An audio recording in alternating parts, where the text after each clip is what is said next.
My name is Colm Delia. I'm the General Manager of Promarco East Africa. Have you ever thought about where the ingredients come from to help you make yogurt or maziwa lala?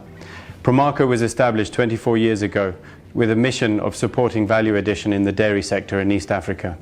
Today we supply high quality ingredients and technical support to over 2,500 customers across the region. There are three critical driving factors behind value addition for the region. One, it extends the shelf life of milk, which is essentially a product that spoils very quickly. Two, it can improve the nutritional profile or improve access to nutritional products for consumers. And three, and very importantly for our region, it improves the economics of the milk producer. The profit opportunity for someone adding value is significantly greater than someone selling raw milk into the distribution chain. Success in value addition, no matter if you're the biggest dairy in the region, a cottage processor, or someone producing yogurt at home, is based on one fundamentally important fact. Quality ties everything together. Everything from the base raw material that you're using to add value to, that's your milk, to the ingredients that you're using in your formulation, and lastly also the process. You must be very keen on the process in terms of ensuring that you stick to a very clean and hygienic and standardized process in order to end up with a consistently high quality product that consumers are going to want to come back for time and again.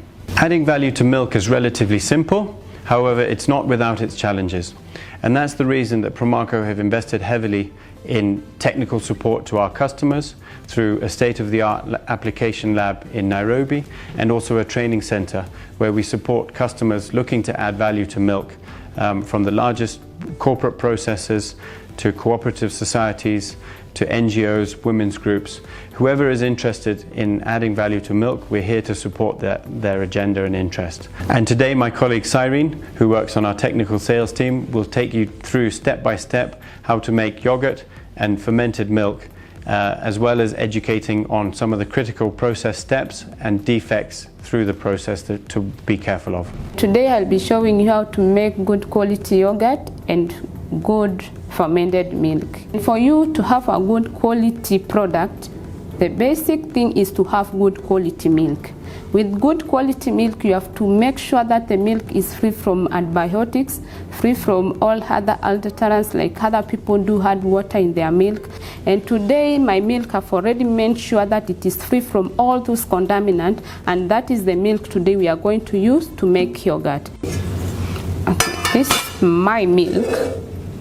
It is at 45 degrees. And here is my sugar. This is the work of sugar in the yogurt is to add the sweetness in the milk. I have my stabilizer. In our case, Promarco, we do sell a stabilizer called pectin. With the pectin, we use 1 gram per liter. The work of pectin in the yogurt is to make sure it binds all the ingredients in the milk together. Like in the milk we have water. So for you, after the processing of or after the final product, when you put your product in the shelf, not to find the water separated with the milk. That's why we prefer you adding the stabilizer to bind all the other ingredients together. With me, I also have my starch. The starch is used to add more thickness. If you want your yogurt to be thick, you add the starch for it to be thick. So I'm going to mix my ingredients together, and I will start with the pectin. I'll add the pectin in my sugar. I mix it well to make sure the pectin is mixed with the yogurt, with the sugar. Then I will add my starch, and I'll also start to mix. After there, I am going to add the mixture in the milk, not the milk in the mixture, for it to mix well. I'm just going to add it gently as I start to make sure it has all mixed well. For 1 liter of milk, you need 7 grams of sugar, you need 1 gram of stabilizer, that is pectin, and 12 grams of starch. And in this case, our starch is max gel or resistor, because those are the 2 types of starch we sell in Promarco. Then you continue stirring until all the ingredients are mixed together.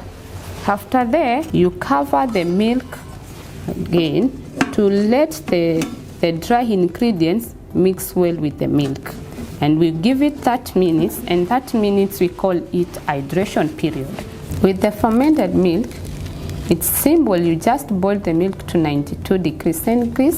You cool it to between 22 and 28. Then you add culture.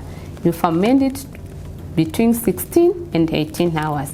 In case you want it to be more thicker, during boiling at 45 degrees, what you need to do is to add a bit of starch to make it thick. Back to our yogurt. Now it has hydrated for 30 minutes. It is time to raise the temperatures to 92 degrees centigrade. So we are going to put it back to the heat to continue boiling for the pasteurization process. For better results of pasteurization, you have to boil the milk indirect. In this case, we put the water in our sufuria, and the water is what is used to boil the milk. So during this process, you have to have a thermometer whereby you are going to monitor your temperatures up to 92 degrees. And also during the process of pasteurization, you have to continue stirring your milk to make sure you have distributed the heat well in the milk, and also to make sure all the ingredients, the dry ingredients which you have put in the milk, are well mixed in the milk. Our milk is at 92 degrees, so we are going to switch off the fire and you hold for 5 minutes. And then after holding the 5 minutes, it's when we start our cooling to 45 degrees centigrade. With the factory setup, we have this machine here, and they come in different sizes depending on the quantity, depending on the capacity you want to make to produce. In this case, my pasteurizer is for 25 liters. So I put my milk inside here, and between these walls, there is water which is circulating. So the water is used to boil the milk from 0 degrees to the 90 degrees. I'm just going to switch off the button of it, and then I wait it stand for 5 minutes. After the 5 minutes, I will connect the pipes of cold water, which also will circulate as it cools the milk up to 43 degrees centigrade. After the 43 degrees, I will add my culture and incubate for 6 hours. After the 6 hours, now I'm breaking the curd of my yogurt. So I'm going to stir the yogurt. It's very thick, so I'm going to stir it to make it smooth and a bit light. If you want to consume it, you can do it as white mass as the way it is. Or if you want to put flavors and color, you do add it in this point. So right now we are going to add our flavor and color in our yogurt. And now we put in color for strawberry. This is our color. The dosage for our color is 0.18 ml per liter. Okay, now let us do the flavor. Our flavor is 0.7 ml per liter. That is the flavor for strawberry. Now we are going to mix our yogurt.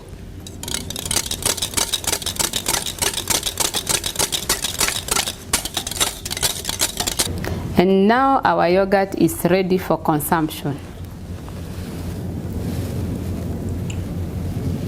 We have come to the end of our yogurt making, and you see our yogurt is smooth, tasty, and delicious. So if your product won't come out like this, you can contact us and we'll tell you where you went wrong. For a good quality yogurt, you have to have a good quality ingredients, and in this case, Promarco provides you with good quality ingredients and good quality technology.